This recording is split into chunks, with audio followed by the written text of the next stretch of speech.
Hi everyone, this is Dr. Mike, host of the free iTunes podcast, Psychiatric Secrets Revealed with Dr. Mike, but that's not why I'm here today. This is another Saving Savvy episode, kind of an editorial one, talking about the proposed new mirrorless system that Nikon is going to supposedly introduce at the end of next month. So this is long awaited, people are pretty excited about this, but is it too little too late? Do they make the right moves? Do they have any choices in the moves they could make? It's all kind of very complicated. So again, this is my opinion, and unfortunately opinions are sort of like blank. Everyone's got one, so you might have a different opinion. That's perfectly fine. I mean, come on, we're all hopefully grown-ups here, or acting like grown-ups.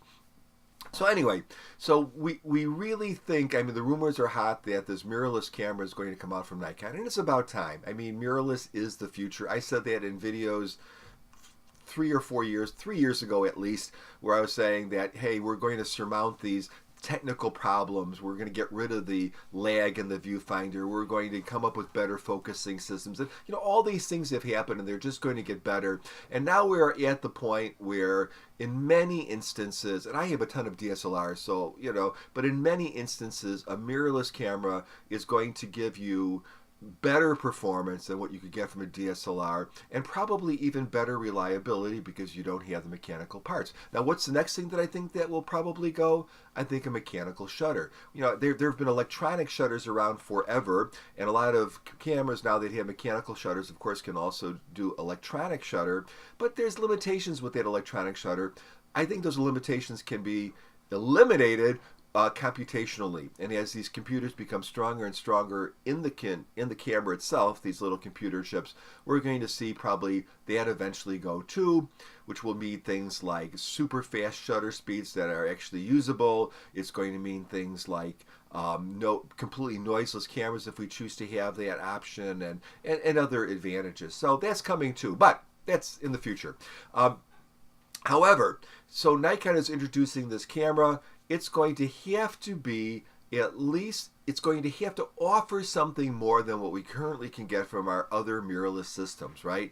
So Sony has great offerings, Olympus and Panasonic have great offerings, Fuji has great offerings. These are systems that are now, they've been around for a long time, so they've been matured with lenses and refinements and upgrades and tweaks, and they offer a lot. So what's the one thing that Nikon can offer over these mirrorless systems? Basically their accessories, and really basically their lenses, because what's the most expensive stuff that we buy often? Where is our biggest investment if we are kind of just camera nuts? It's really in the lenses. So a lens can cost easily more than a camera body nowadays. And if we have some of these lenses and we've invested heavily in them, it's going to feel very easy for us to jump and spend, even $1,500 or $2,000 or whatever it might be on a on a Nikon mirrorless camera, because we have all the ecosystem around it. But unfortunately, what we're hearing is that they are going to introduce a new lens mount. The Z or Z lens mount, which will have a shorter flange distance and may or may not be compatible with certain traditional Nikon lenses with an adapter. That sounds pretty awful. Now, I can understand why they would want to introduce a new lens mount, because they have this new body. They want it to be compatible with that body. They probably have to get optimum performance from a lens. You have to have a lens that's designed for that particular system. I can see that it will increase their sales for lenses. I know that the traditional mounts that you have, the F mount on Nikon cameras, has been around forever. And in fact, the Canon lens mount, which of course was, I think it was in the 80s, or maybe I think it was the 80s where they came out with the new Canon mount. It had optical advantages to the Nikon lens mount, and so this would be a great way to kind of reverse that. So I understand all of those reasons. Some of them financial, some of them actually to produce lenses with faster f-stops, some of them to maybe produce maybe slightly smaller lenses perhaps, or shorter lenses or whatever. I can see all of that, but the problem is, if they do that, then they are going to really alienate this Nikon base and there's going to be really no reason, because people are going to look at the fact that probably the 850 and the 500 are the pinnacle DSLRs. Those are the ones that you'll want, but then everything else is going to move towards mirrorless, as it is in other systems. So what does that mean for Nikon? Is this a smart move? Is this a bad move?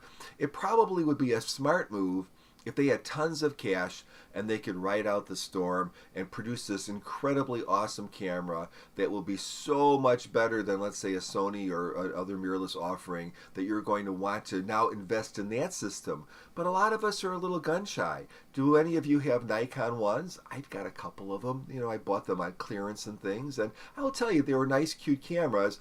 Never really delivered what I wanted them to do, and were never really at the level of other 1-inch sensor cameras that were offered from other companies.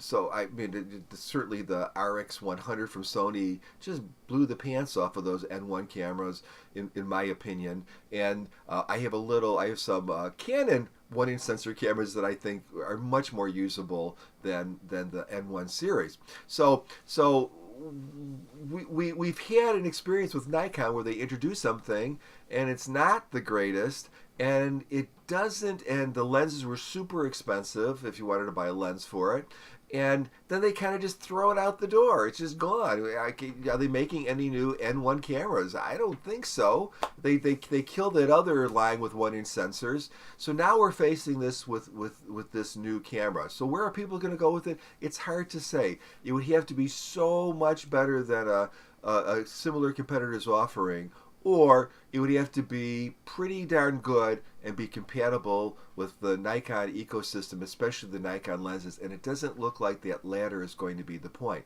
So I'm very interested to see this. I'm very interested to see the buzz. You know, I watch all these YouTube channels, and I do respect a lot of these people and their opinions, but basically they've got to produce videos and they've got to sell stuff, so they're always like super excited about the latest whatever. You know, they offer like one or two little negatives about something, so I don't really even trust a lot of those reviews anymore. So I want to wait until the real information is out, when we start to see what the sales figures are. And I'll tell you that I am really not excited at all about buying a Nikon mirrorless camera at this point.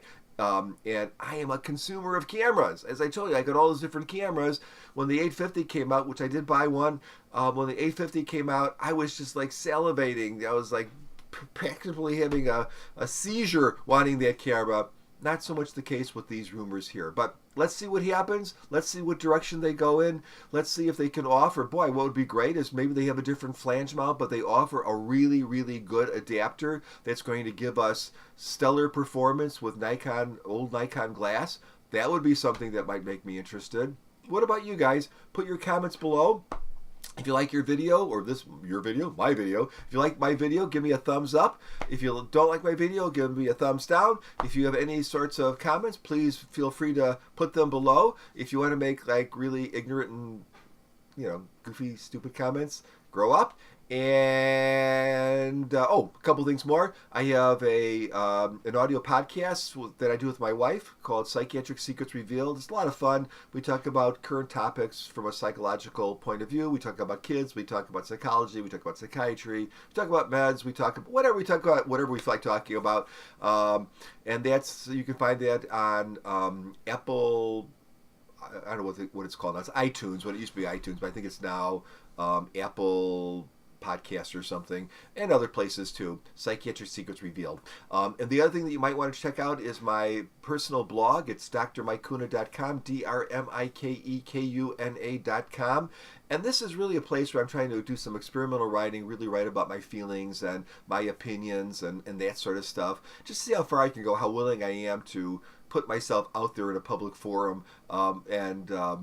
You know, I've been kind of out there a little bit. So if you want to know a little bit more about me, you can do that. You have a wonderful day. Bye-bye.